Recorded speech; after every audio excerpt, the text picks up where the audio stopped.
बच्चों, अपनी पिछली कक्षाओं में हमने हिंदी व्याकरण खंड के अंतर्गत अलंकार के संदर्भ में पढ़ना प्रारंभ किया था।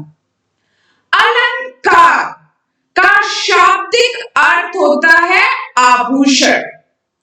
जिस प्रकार से आभूषण एक स्त्री के सौंदर्य को बढ़ा देता है, उसी प्रकार से अलंकार काव्य में निहित सौंदर्य की अभिवृद्धि करता है। अलंकार को यदि हम विग्रह करते हैं तो शब्द होता है अलंकार।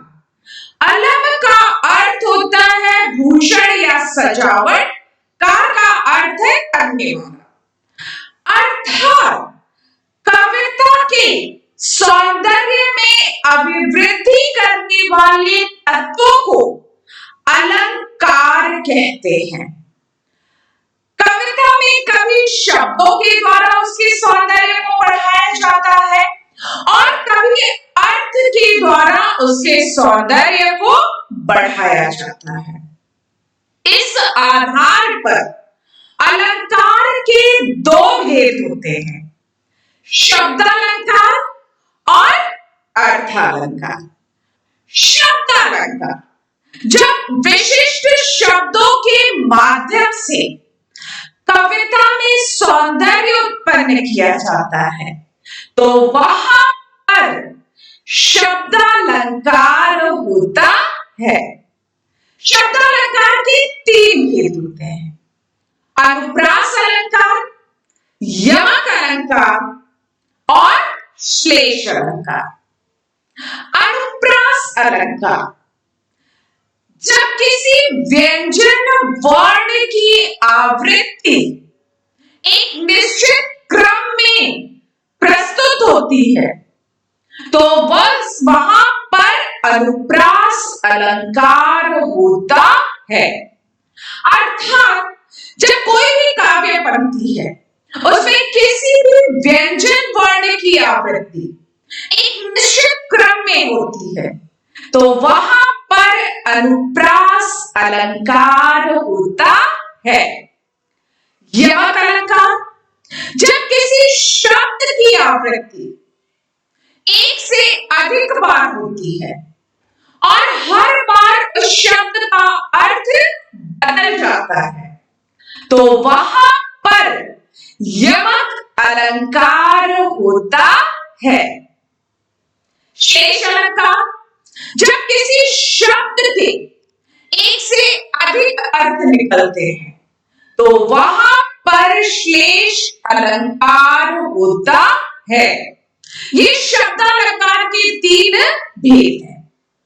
अर्थालंकार जब किसी विशिष्ट शब्द के प्रयोग से नहीं, काव्य पंक्तियों में निहित अर्थ के आधार पर कविता आकर्षक एवं मनमोहक प्रतीत होती है तो वहां पर अर्थालंकार होता है।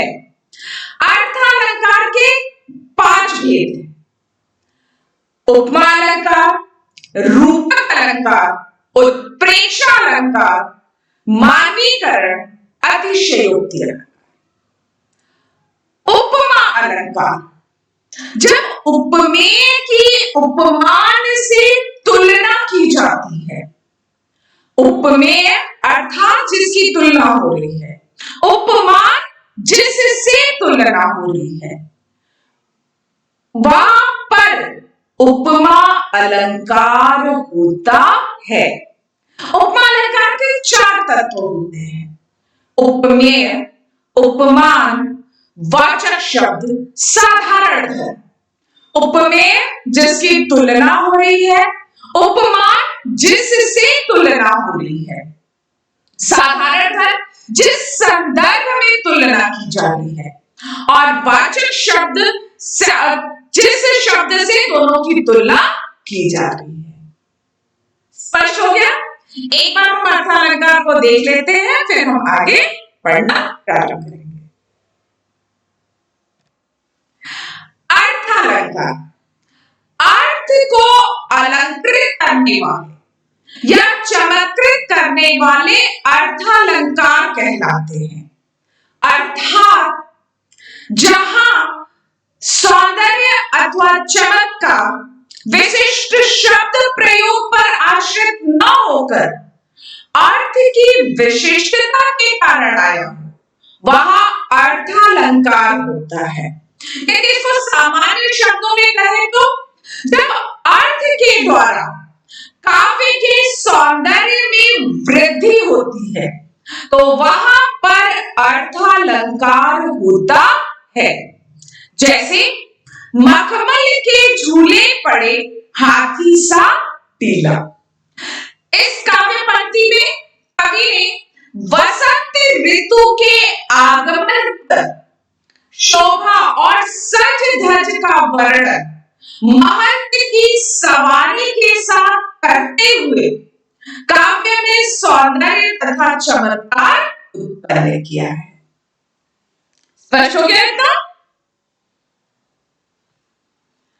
अर्थालंकार के निम्नलिखित भेद हैं।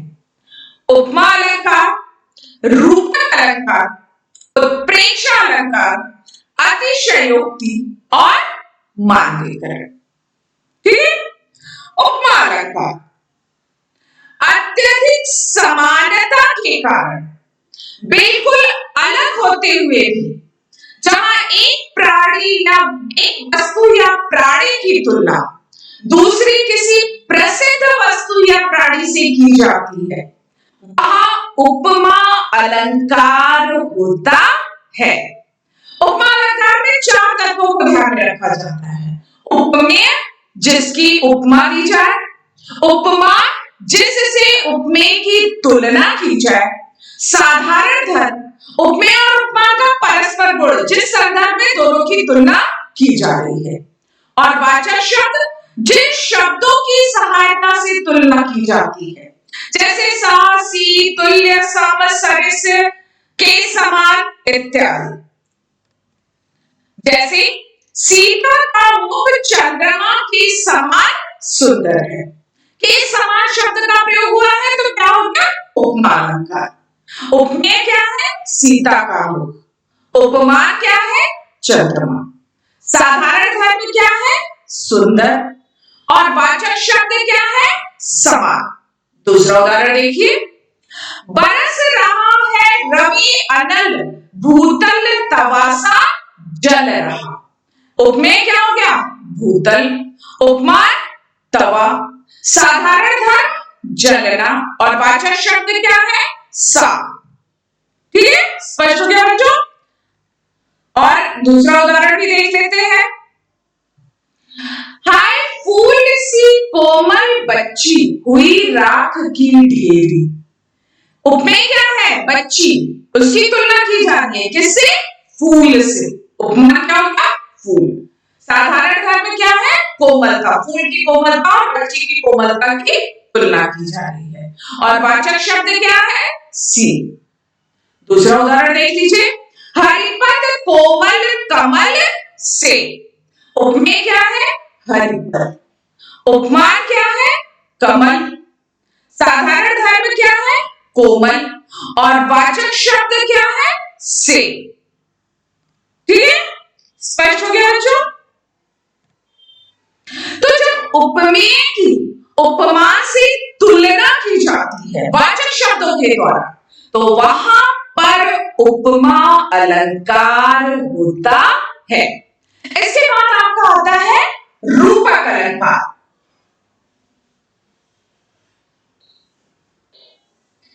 जब उपमेय में उपमान की एक रूपता कर दी जाती है, हमने तुलना उपमा शब्द में उपमा अलंकार में तुलना की, रूपक अलंकार में एक रूपता कर दी जाती है, अर्थात दोनों में कोई अंतर नहीं रह जाता है, तो वहां पर रूपक अलंकार होता है। यदि उपमेय में उपमान की एक रूपता कर दी जाती है तो वहां पर रूपक अलंकार होता है।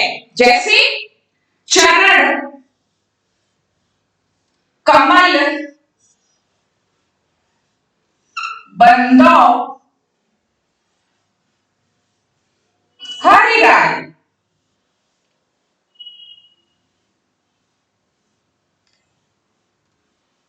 ठीक, ये पंक्ति है ना, चरण, कमल, बंदौ, हरिराई। अब यहां पर ईश्वर के पैरों की तुलना किससे हो रही है? कमल से हो रही है। लेकिन यहाँ पर वाचक शब्द न प्रयोग करके ईश्वर के कमल और ईश्वर के पैर और कमल में एक रूपता कर दी गई। चरण, ईश्वर के कमल रूपी चरण की वंदना करनी चाहिए।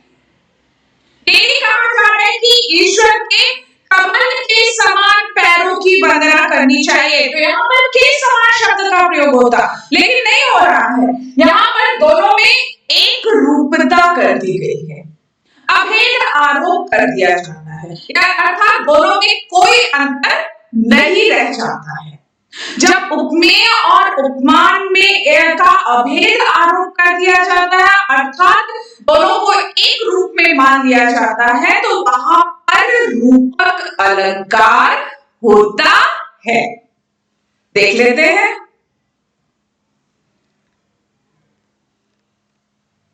रूपक अलंकार, जहां गुण की अत्यधिक समानता के कारण उपमेय में ही उपमान का अभेद आरोप किया जाए, वहां रूपक अलंकार होता है। जैसे मैं तो चंद्र खिलौना है हूं, यहां चंदा में खिलौने का आरोप कर दिया गया है, अर्थात चंद्रमा और खिलौना एक हो गए हैं। पायो जी मैंने राम रतन धन पायो, राम नाम में रत्न धन का आरोप होने से रूपक अलंकार है। ये कहा जा रहा है कि मैंने राम के नाम रूपी धन को प्राप्त कर लिया है। यही कहा जाता है राम के समान रूपी नहीं, राम रूपी रत्न, राम के रत्न रूपी धन को प्राप्त कर लिया है। चरण, कमल, बंदौ, हरिराई, हरि के चरणों में कमल का आरोप है, अर्थात ईश्वर के पैर और कमल में एक रूपता कर दी गई है। उपमा अलंकार में तुलना की जाती है और रूपक अलंकार में उपमेय में उपमान की एक रूपता कर दी जाती है। दोनों में अभेद आरोप कर दिया जाता है।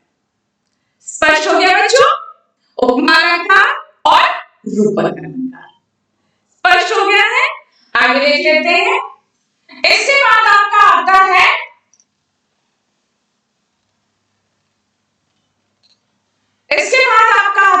उत्प्रेक्षा अलंकार।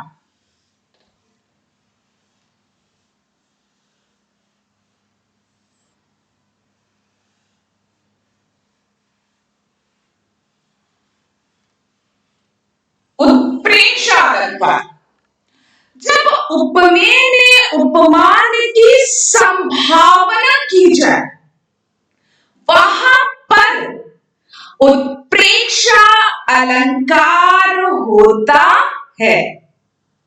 उपमेय में उपमान की संभावना की जाती है, तो वहां पर उत्प्रेक्षा अलंकार होता है। जैसे सोहत ओढ़े पीत पट श्याम सलोने गात, मनहु नीलमणि सैल पर आतप परयो प्रभात। मानो, ऐसा लग रहा है कि मानने के लिए जब बात होती है, वहां पर उत्प्रेक्षा अलंकार होता है। जब उपमेय में उपमान की संभावना की जा रही है, उपमान अलंकार में तुलना की जाती है, रूपक अलंकार में एक रूपता कर दिया जाता है, और उत्प्रेक्षा अलंकार में संभावना की जाती है कि उपमेय में उपमान की संभावना व्यक्त होती है। स्पष्ट है, देख लेते हैं।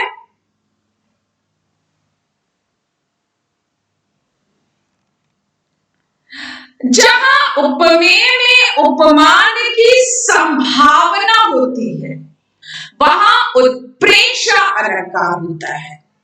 इस अलंकार के वाचक शब्द, उपमा अलंकार के वाचक शब्द थे सा, सी, से, के, समान, तुल्य, ऐसे शब्द। और उत्प्रेक्षा अलंकार के वाचक शब्द है मनु, मानो, मनहु, जनहु, जानो, ज्यो, मनो, ऐसे शब्द जहां पर आएंगे वहां पर उत्प्रेक्षा अलंकार होता है। उदाहरण, सोहत ओढ़े पीत पट, श्याम सलोने गात, मनहु नीलमणि सैल पर, आतप परयो प्रभात। श्री कृष्ण के श्याम सांवले शरीर पर पीले वस्त्र ऐसे सुशोभित हो रहे हैं, ऐसे जच रहे हैं कि मानो नीलमणि पर्वत पर सूर्य की किरण पड़ रही हो। इस पंक्ति का ये अर्थ है कि मानो ऐसा लग रहा है श्री कृष्ण के सांवले शरीर पर पीले वस्त्र ऐसे प्रतीत हो रहे हैं कि मानो नीलमणि पर्वत पर सूर्य की किरणें पड़ रही हैं। प्रस्तुत पंक्तियों में श्री कृष्ण के सुंदर श्याम शरीर में नीलमणि पर्वत की और उनके शरीर पर शोभायमान पीतांबर में प्रभात के धूप की मनोरम संभावना अथवा कल्पना की गई है। ये जो प्रस्तुत उदाहरण है, इस उदाहरण में देखिए मनहु शब्द का प्रयोग हुआ है, तो यहां पर उत्प्रेक्षा अलंकार है कि श्री कृष्ण के सांवले शरीर पर पीतांबर ऐसे सुशोभित हो रहे हैं कि मानो नीलमणि पर्वत पर सूर्य की किरण पड़ रही है। स्पष्ट है? दूसरा उदाहरण देख लेते हैं। कहती हुई यो उत्तरा के नेत्र जल से भर गए, हिम के कणों से पूर्ण मानो हो गए पंकज में। इन पंक्तियों में उत्तरा के अश्रुपूर्ण नेत्रों में ओस जल कण युक्त पंकज की संभावना की गई है। जिस प्रकार से कमल पर ओस की बूंदें गिरी रहती है, तो उसी प्रकार से उत्तरा के आंखों में अश्रु जो दिख रहे हैं वो उसकी संभावना की गई है कि ऐसा लग रहा है कि पंकज में ओस जल की से युक्त कमल हो वहां पर। दूसरा उदाहरण देख लीजिए। धन दामिनी धन अंतर शोभित हरिब्रज भामिनी, गोपिकाओं में बिजली की और श्री कृष्ण में बादल की संभावना की गई है। कुछ और उदाहरण देख लीजिए। ले चला मैं तुझे कनक जो भिक्षुक लेकर स्वर्ण झनक, मैं तुम्हें इस तरह से लेकर चला जिस प्रकार से कोई भिखारी सोने की मुद्राओं को लेकर चलता है, इतना संभाल कर लेकर चलता है। पाहुन जो आए हो गांव में शहर के, मेघ आए बड़े बन ठन के सवर के। पाहुन दामाद के लिए प्रयुक्त होता है। ऐसा लगता है कि दामाद गांव में बादल इस तरह से बन ठन कर सवर कर आ रहे हैं जिस प्रकार से दामाद गांव शहर के दामाद गांव में सज धज कर आते हैं। लट लट के भी मनुमत मधुपग न मादक मधुई पिए। मनु उस काल मारे क्रोध के तनु कांपने उनका लगा, मानो हवा के जोर से सोता हुआ सागर जगा। उस समय क्रोध से उनका शरीर इस प्रकार से कांपने लगा कि मानो हवा के जोर से सोता हुआ सागर उठ गया है। बच्चों, उपमा अलंकार में उपमेय की उपमा से तुलना की जाती है। रूपक अलंकार में उपमेय और उपमान में एक रूपता कर दी जाती है और उत्प्रेक्षा अलंकार में उपमेय में उपमान की संभावना की जाती है। उपमा अलंकार के वाचक वाचक शब्द है सा, सी, से, के समान। रूपक अलंकार में कोई वाचक शब्द प्रयुक्त नहीं होता है। और उत्प्रेक्षा अलंकार के वाचक शब्द हैं मनु, मानो, जनो, जानो, ज्यो, जैसे, ऐसे शब्दों का प्रयोग जहां पर होगा वहां पर उत्प्रेक्षा अलंकार होता है। हम अंतर को देख लेते हैं। उपमा और रूपक अलंकार में क्या अंतर है? उपमा अलंकार में तुलना की जा रही है, ठीक है। उपमा अलंकार में क्या हो रहा है? तुलना की जाती है। उपमेय की उपमा से तुलना की जाती है। जैसे पीपर पात सरिस मन डोला, सरिस मन डोला, ठीक है। अब उपमा क्या है? क्या हिल रहा है? किसकी तुलना की जा रही है? मन की तुलना की जा रही है। किससे की जा रही है? सूखे पत्ते से की जा रही है। इस साधारण भाषा में क्या है? हिलना। और वाचक शब्द क्या है? सरस, ठीक है। रूपक अलंकार में उपमेय में उपमान की एक रूपता कर दी जाती है। जैसे मैं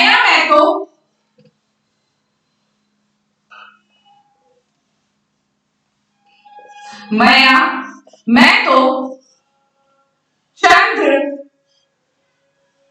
खिलौना, मैं तो चंद्र खिलौना ले हूं।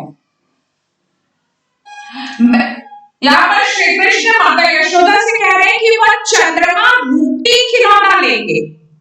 वो चंद्रमा के समान खिलौना नहीं, चंद्रमा रूपी खिलौना लेंगे। तो उपमा अलंकार में तुलना की जाती है और रूपक अलंकार में एक रूपता व्यक्त की जाती है। देख लेते हैं दोनों के अंतर को। उपमा और रूपक अलंकार में अंतर। उपमा अलंकार में उपमेय तथा उपमान दोनों में समानता दिखाई जाती है तथा रूपक अलंकार में उपमेय तथा उपमान को एक मान लिया जाता है। उदाहरण, नीले गगन सा शांत हृदय सो रहा था। नीले गगन के समान शांत हृदय की, नीले गगन और शांत हृदय की समानता को व्यक्त किया गया है।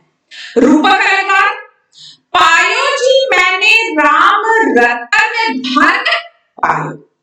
राम ही रत्न धन है और रत्न ही राम है। ये दोनों में एक रूपता कर दी। अब हम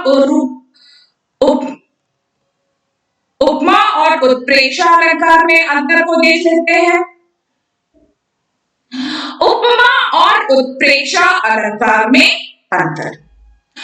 उपमा अलंकार में उपमेय और उपमान में समानता दिखाई दे जाती है, जबकि उत्प्रेक्षा अलंकार में उपमेय तथा उपमान की संभावना की कल्पना की जाती है। जैसे उपमा अलंकार का उदाहरण देखिए, मुख बाल रवि सम लाल होकर ज्वाल सा बोधित हुआ। बाल रवि या मुख उपमेय है, उसकी तुलना किससे की जा रही है? प्रातः कालीन सूर्य की लालिमा से की जा रही है।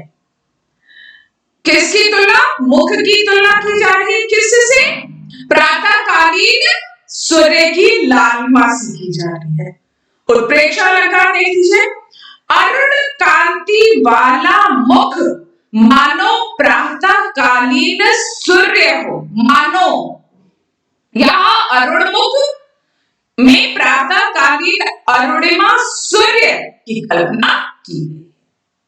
तो उपमा अलंकार में तुलना की जा रही है और उत्प्रेक्षा अलंकार में उसकी संभावना व्यक्त की जा रही है कि मानो ऐसा हो सकता है। एक बार उपमा और रूपक और उपमा और उत्प्रेक्षा के अंतर को हम देख लेते हैं।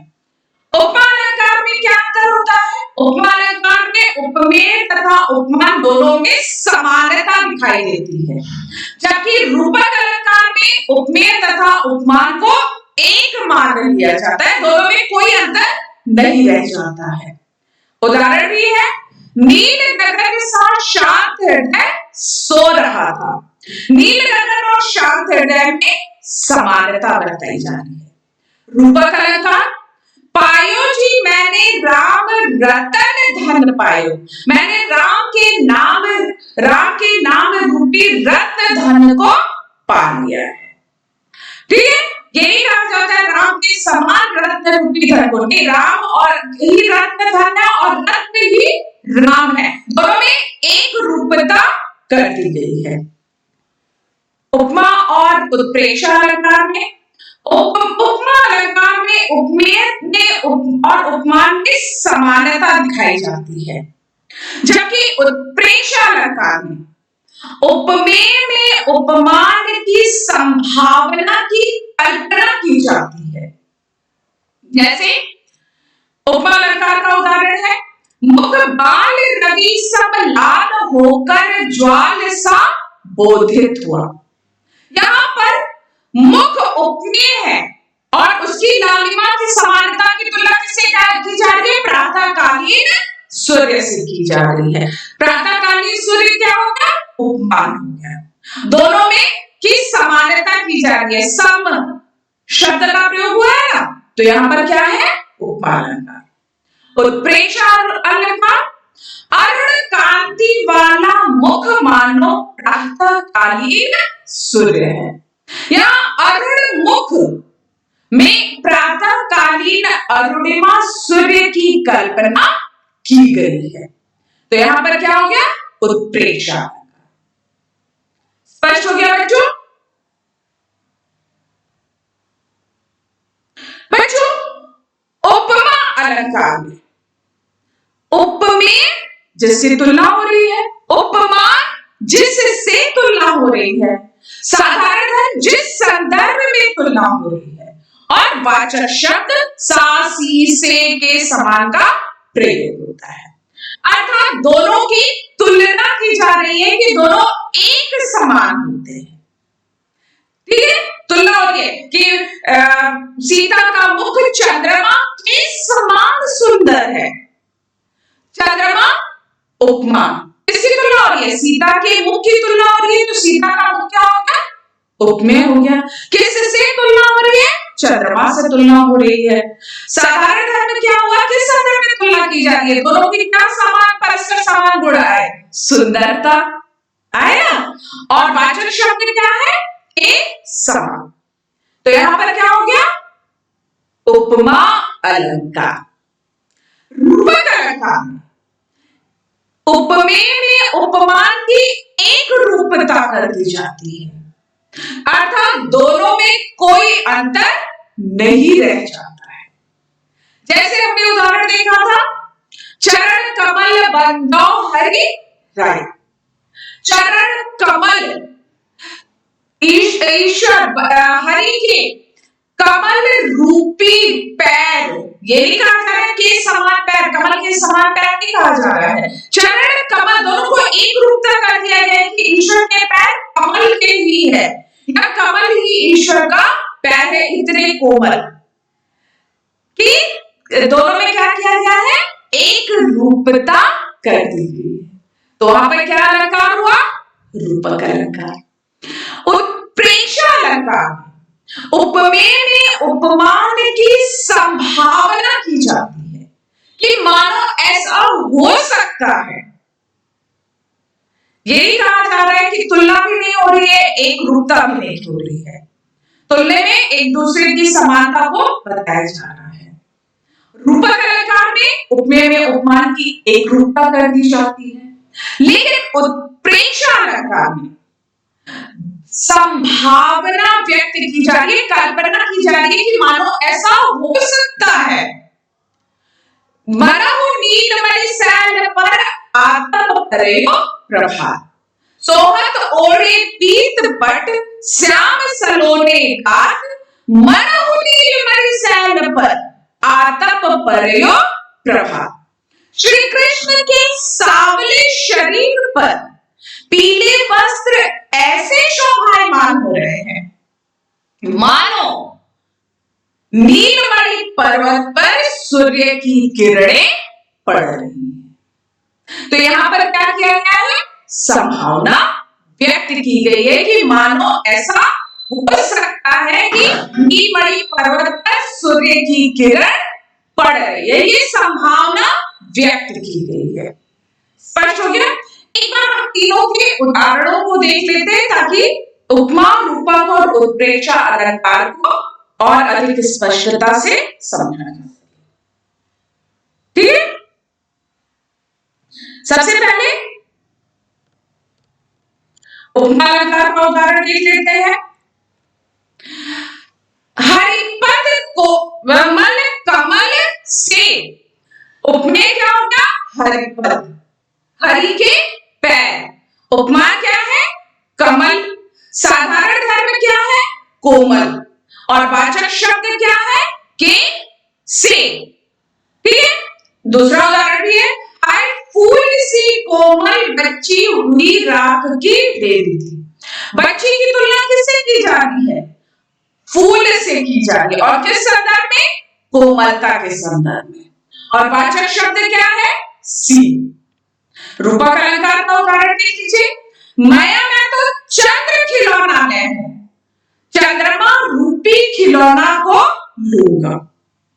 पायो जी मैंने राम रतन धन पाए, राम के नाम में रत्न धन का आरोप है।